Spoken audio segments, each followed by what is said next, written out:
Olá, hoje nós vamos falar um pouquinho sobre gravitação, tá? Gravitação universal, ou seja, algumas leis que regem alguns satélites, alguns corpos no universo, né? Na área extraplanetária aqui da Terra. Então, ali nós temos algumas forças aqui também, né? Dentro, a gente vai ver aí na quarta lei de Newton, algumas forças que agem sobre os corpos, né? Então, nós temos inicialmente, bem antes ali na Idade Média, os estudos de Ptolomeu. Ptolomeu, ele impôs ali que o Sol girava em torno da Terra, né? Então, era uma teoria muito geocentrista, a teoria geocêntrica, que a Terra é o centro do universo, né? Do sistema aqui. E só que estava errado, né? A gente sabe que está errada e posteriormente veio Nicolau Copérnico e disse que não, realmente é o Sol que está no centro do sistema e a Terra gira, né, em torno dele. Então nós temos aí a teoria do heliocentrismo, ok? Com isso, sabendo que a Terra gira em torno do Sol, né? Satélite, entre os planetas, gira em torno do Sol. Veio Kepler, né? Kepler e trouxe aí suas três leis. A primeira lei de Kepler, né? Vamos falar aqui inicialmente das leis da gravitação. São basicamente quatro leis, tá? Leis da gravitação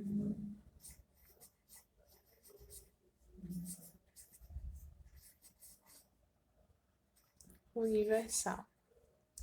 A primeira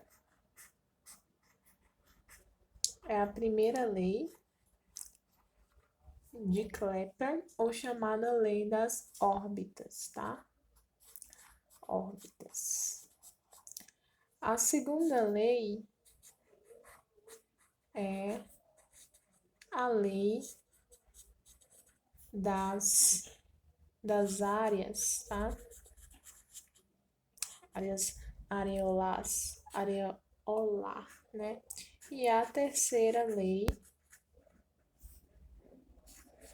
vai ser a lei dos períodos.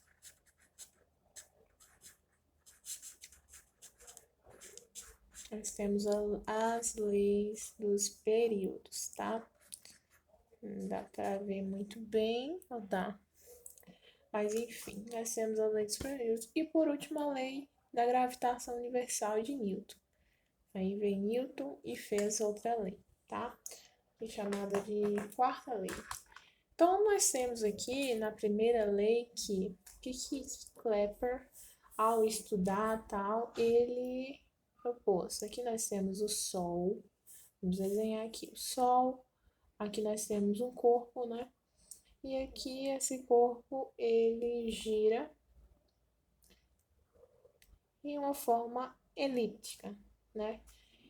Até porque veio uma pessoa lá antes de Kepler e descobriu que realmente a forma circular não era o movimento ou trajetória que um corpo fazia ao redor do astro, não era circular, estritamente circular, mas elíptica. Então, a circularidade vai depender muito do foco, né? Se eles estão mais próximos, né? O foco vai ser mais agudo, né? Ou se vai ser muito distante, vai ser mais elíptico. Se tiver mais perto, vai ser mais circular, né? Então, aqui nós temos o próprio Sol. Enquanto aqui é o Sol, né? E em vermelho aqui nós temos um planeta, certo? Que nós temos a órbita. O que Kepler achou? Aqui era um foco, aqui outro foco, né? Então aqui é a referência em relação ao planeta. E esse corpo que gira ao redor aqui desse corpo, ele faz movimentos, né, em que em um foco ele está mais perto né, que é chamado de periélio, por exemplo, aqui ele estaria no periélio, perto, a gente já lembra que é perto, e aqui que está mais afastado, afélio, tá? Afélio e periélio, ok? O que que Kepler, nessa primeira lei aí, né, até colocar aqui, ó, Kepler, nessa primeira lei, ele constatou que as velocidades, aqui ele tem, aqui por exemplo, na Féria, a energia potencial é alta, a energia cinética é baixa.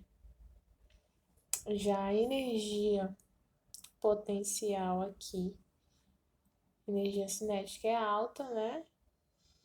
A de movimento. E a energia potencial é baixa, tá? Isso que ele constatou aqui. Ou seja, a velocidade nesse ponto aqui, ela é maior, tá? A velocidade do periélio é maior do que a velocidade no afélio, tá? A velocidade aqui é maior e a velocidade aqui é menor, tá? Então, a velocidade aqui, de acordo com a tração, que quanto mais perto também, ele constatou que quanto mais perto,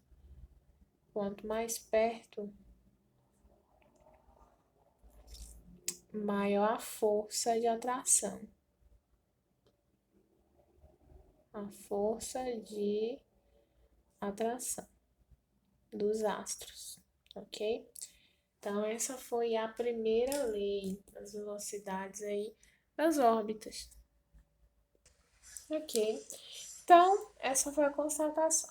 E na segunda lei, né? Vamos desenhar novamente aqui o Sol,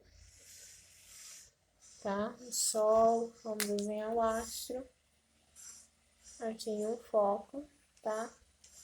E vamos desenhar a sua órbita. O Sol tem que ser um pouquinho maior, tá? E vamos desenhar aqui a órbita dele, tá? Então, aqui qual vai ser? É a chamada lei das áreas. O que isso quer dizer? Nesse ponto aqui, e nesse ponto aqui, e nesse ponto aqui, e nesse ponto, aqui, outro ponto, nós vamos ter áreas, né? Áreas, dependendo do foco aqui, ó, se a gente ligar aqui, como se fosse um ângulo inscrito, né? Excêntrico aqui no interior dessa área elíptica, né? Então aqui nós vamos ter uma área, né, chamada área 1. E aqui a gente vai ter uma outra área, área 2, certo? Que aqui é o chamado raio vetor, né? Raio vetor, certo? E o que ele constatou? Ele constatou aqui que a velocidade não, calma aí. Areolar, de área, gente, areolar, a velocidade areolar é constante. A velocidade nas áreas é constante, tá? A velocidade nas áreas é constante. Ele constatou isso. Então, se a gente pegar a velocidade aqui, a areolar, que é a, né, a distância aqui, a área dividido pelo tempo, a gente vai constatar que a área 1 dividido pelo tempo 1 vai ser igual à área 2 dividido pelo tempo 2, tá? Se os tempos forem iguais, as áreas também são iguais, tá? As áreas percorridas aqui no afélio e no periélio, ok? Então, nós temos essas constantes, as áreas são constantes nas velocidades areolar. Vamos lá, a terceira lei de Kepler, a que eu acho mais legal, né? Aqui, ó, nós temos o Sol. O Sol, supostamente o Sol, mas poderia ser a Terra, cujo o astro seria aí o que gira em torno dela seria a Lua, Mas vamos falar do Sol. O Sol aqui, ele vai ter uma órbita aqui, né? E outro astro com uma órbita aqui, por exemplo. Aqui é Mercúrio e aqui é a Terra, tá? Então, astro. Aqui a distância desse Sol para essa órbita, que é um raio, né? É o raio 1. E a distância desse aqui, né? Para esse aqui é outro raio, né? O raio 2, né? A distância entre esses satélites são diferentes, né? E o sistema solar, por exemplo, que tem o Sol, aí depois tem o Mercúrio, depois nós temos o Vênus, né? Vênus, aí a Terra, acho que é Marte, Vênus, Terra, Marte, depois Júpiter, Saturno, Urano, Netuno, Plutão. Nesse satélite, o que vamos ter? Vamos ter raios diferentes, né? Raios diferentes, porque a distância, tipo, da Terra para o Sol é diferente da distância do raio, né? Distância do Sol e o Mercúrio, ou o Sol e o Júpiter, né? O planeta Júpiter. Então, a gente vai ter raios diferentes. Mas, o que Kepler concluiu? Ele concluiu, aqui ó, nós temos dois períodos, né? Período de rotação, né? Que um astro, ele gira em torno dele mesmo. Nós temos o período de translação. Translação, ele gira realmente em torno de um astro, né? Que atrai ele e tal. Então, o que Kepler concluiu? Ele concluiu que o período do planeta elevado ao quadrado, tá? O período do planeta elevado ao quadrado, ou seja, o período da Terra é quanto? 365 dias, né? Elevado ao quadrado, dividido pelo raio, que é a distância do Sol e esse planeta, ao cubo, esse raio ao cubo, será igual a essa mesma forma, esse período de outro planeta e o raio de outro planeta. Então, o período pelo raio vai gerar uma constante. Então, essa constante, aqui ó, a constante vai ser constante realmente para esse corpo, para esse astro, para todos os corpos que giram em torno desse astro aqui.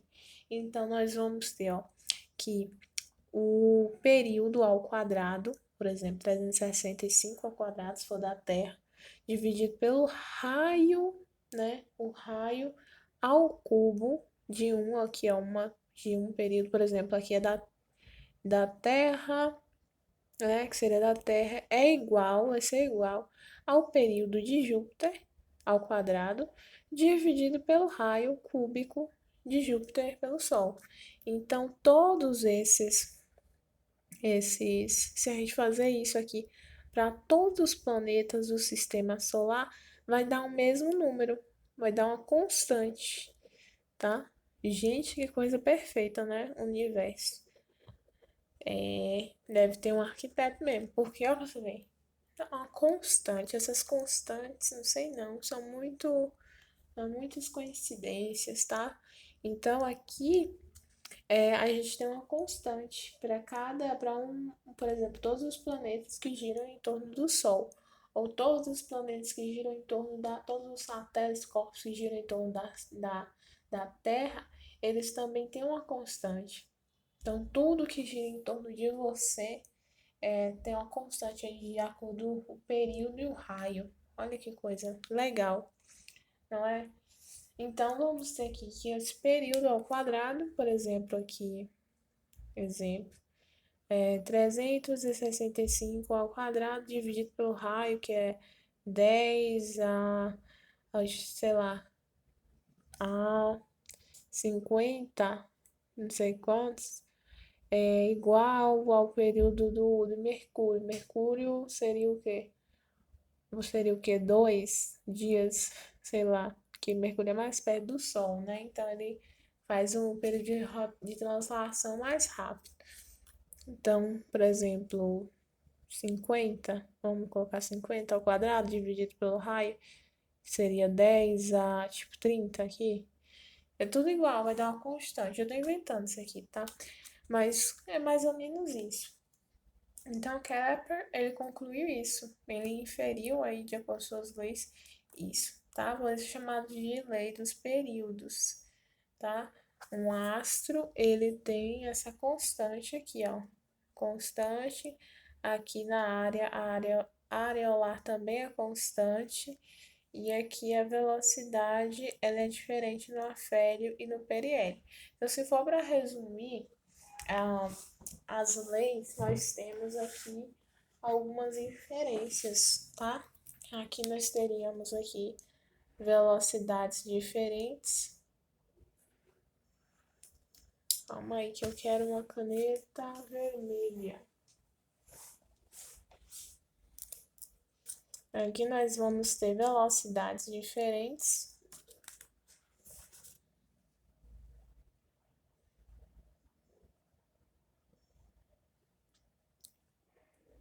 No afélio e no periélio.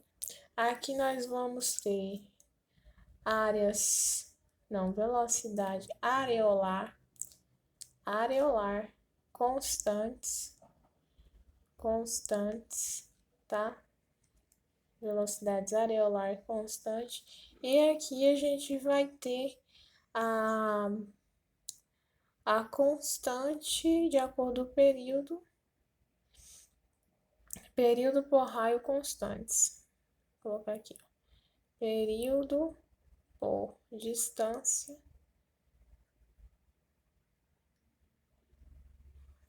constantes, tá? Então vou para resumir todas as leis de Kepler em pequenas frases, né? Ou pequenas palavras. Então nós temos aqui as 3 leis de Kepler, tá?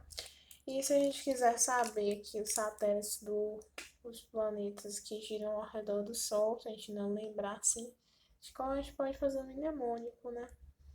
Minha velha traga meu jantar, sopa, uva, Neston e pão. Enfim, né, gente? Que é o quê? Mercúrio, Vênus, Terra, Júpiter, Saturno, Urano, Netuno e Plutão. Plutão ainda está incluído aí como planeta. Voltou a ser planeta, né? Então, nós temos aqui, vamos falar agora da 4ª lei da gravitação universal, tá? Espaço especial para ela, porque ela eu adoro. A lei da gravitação universal ou 4ª lei de Newton.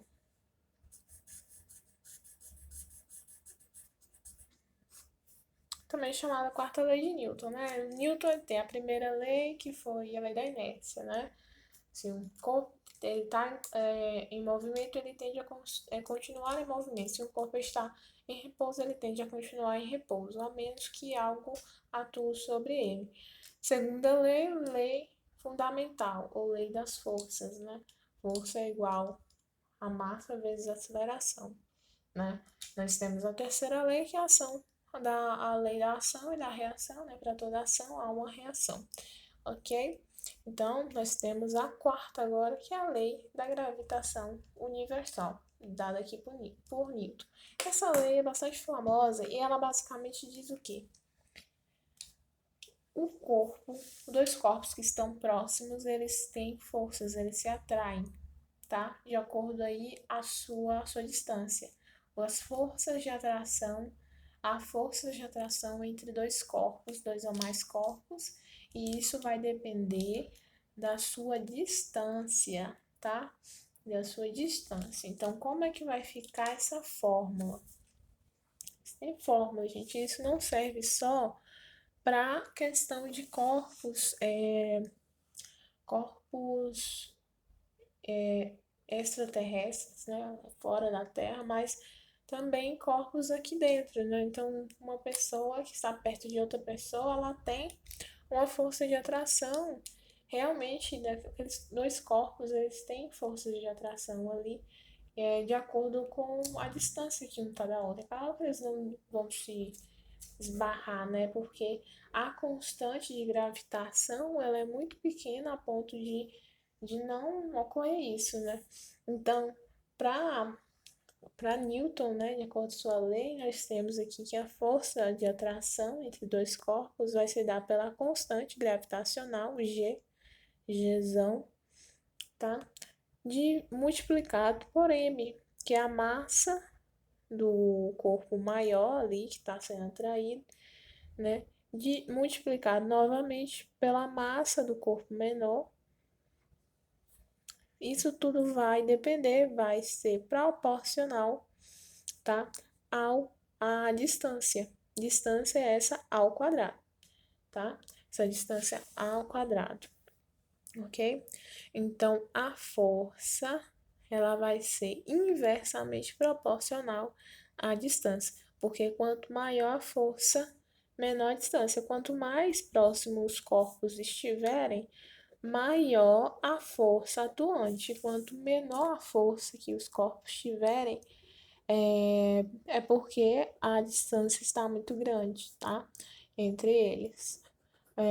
Então, nós temos aqui, basicamente, essa fórmula, muito importante, tá? Eu fiz um mnemônico com ela aqui, ó, gemido.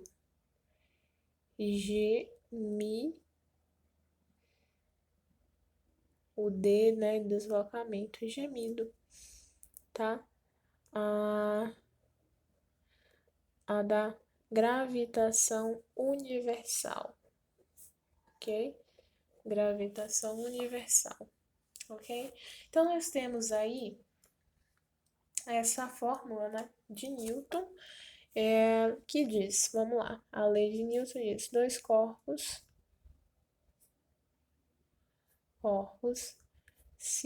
que possuem massa, né, possuem massa, se atraem, tem a força de atração. Então, aquele negócio de a lei da atração realmente funciona para corpos físicos. Agora, não sei se funciona para pensamentos, né? Mas você pensar naquilo e aquilo pode acontecer, você ficar pensamento positivo, atrai coisa positiva. Então, os dois corpos que possuem massa, eles se atraem em função, tá, do sua distância ao quadrado, em função sua distância ou sua distância. Ele se atrai em função de sua distância, ok? Então, esse aqui é o postulado para a quarta lei de Newton, tá? A gente atrai gente, ok?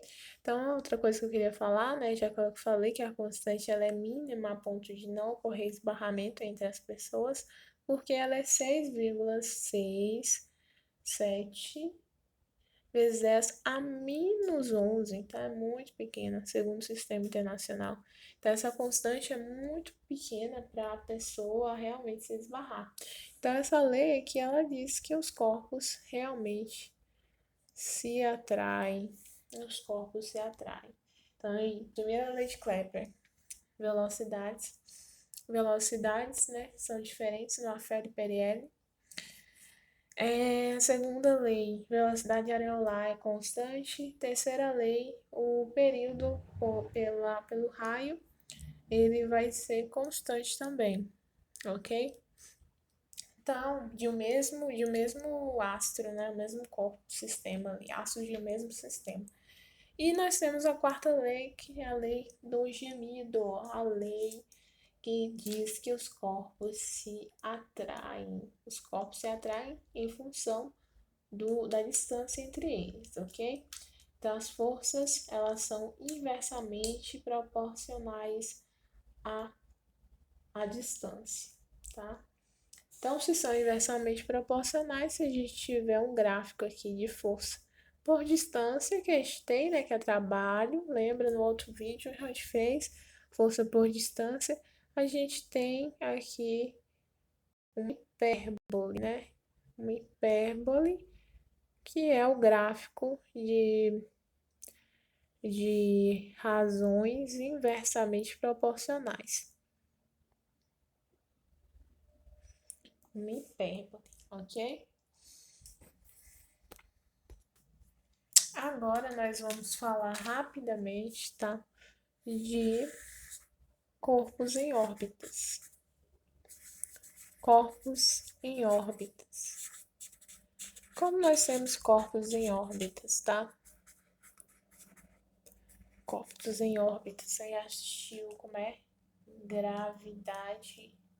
Gravidade, o filme? Já viu, né, que as pessoas, elas ficam ali flutuando. Tem aqueles cabos que não deixam elas ficarem à deriva no espaço, né? Então, nós temos aqui, para falar de corpos em órbitas e depois de força, peso ali no espaço, nós vamos falar de velocidade escalar, velocidade angular, tá? Velocidade escalar, velocidade angular. Vamos falar de período e vamos falar de gravidade, tá? A fórmula de gravidade, ok? Então, vamos ter aí velocidade escalar. Um corpo, ele está girando ali ao redor de um astro maior no seu sistema. Então, nós temos a força, né? Força gravitacional que atrai esse corpo, né? Que nós já vimos aqui, que dá uma força de atração. Então, aqui nós temos a força gravitacional. E essa força gravitacional, ela é centrípeta, ela assim tende a ir para o centro ou ela é tangencial, né? Ela sai ali pela tangente da órbita. Ela é centrípeta, né? Se a gente desenhar aqui, ó, é uma força centrípeta. Se a gente desenhar os corpos, e um corpo aqui que eles tendem a força tende para esse astro e não tangencial, se é isso assim, entendeu? Então, nós temos aqui que a força gravitacional é uma força centrípeta. E força gravitacional a gente já viu que é G, se a gente colocar aqui em fórmula, né? Gm sobre deslocamento ao quadrado. E força centrípeta vai ser o quê? M, força é o quê? Força é massa vezes aceleração. Aceleração centrípeta é velocidade ao quadrado dividido pelo raio. Então, a aceleração centrípeta pelo raio, né? Pelo raio. Então, a aceleração centrípeta é a velocidade ao quadrado dividido pelo raio. No caso, o raio vai ser a distância, né? R ao quadrado. O raio, D. A gente pode colocar como D, né? Que é a distância, o raio vai dar a mesma coisa. Então, a gente vai fazer o que aqui agora? A gente vai cortar as massas, mesma massa, vai ficar Gm, a gente corta um deslocamento com deslocamento, e a gente tem aqui, ó, Gm igual a velocidade ao quadrado sobre a distância. Então, se a gente simplificar, a gente vai ter aqui que velocidade linear vai ser a raiz de Gm dividido por D.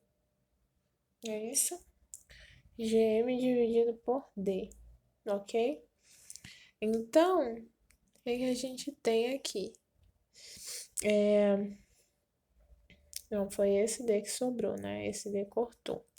Então, velocidade, a raiz de Gm sobre D, tá? Essa é a nossa fórmula aqui para velocidade. Essa velocidade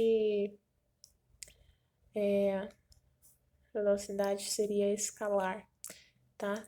E qual a velocidade angular desse corpo aqui nessa órbita, né? Então, aqui vamos colocar velocidade linear e vamos falar um pouquinho de velocidade angular.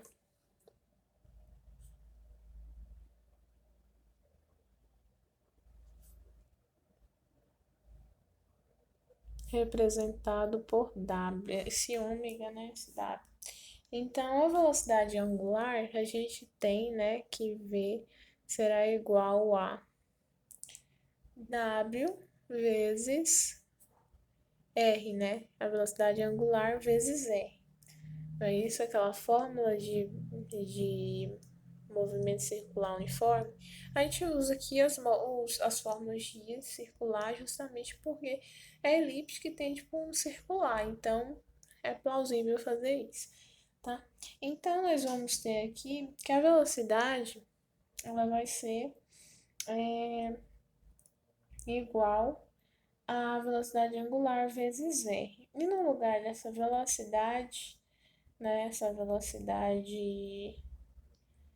velocidade angular, né, a gente vai ter que velocidade vai ser igual a gm, né, sobre d, como a gente viu ali, mas a gente tira a raiz e joga para o outro, né, como ao quadrado aqui, ó. Ele estava aqui, né? Joga ao quadrado. Como é que vai ficar isso? Ao destrincharmos isso daqui tudo, a gente tem que a velocidade angular ela vai ser igual a raiz de gm sobre d ao cubo. Vai ser bem parecida com a velocidade linear, só que aqui a gente vai multiplicar, vai elevar o deslocamento ao cubo, em vez de deixar ele sozinho, tá? A deriva e tal, a gente vai elevá-lo ao cubo. Então, aqui outra fórmula seria, tá? Seria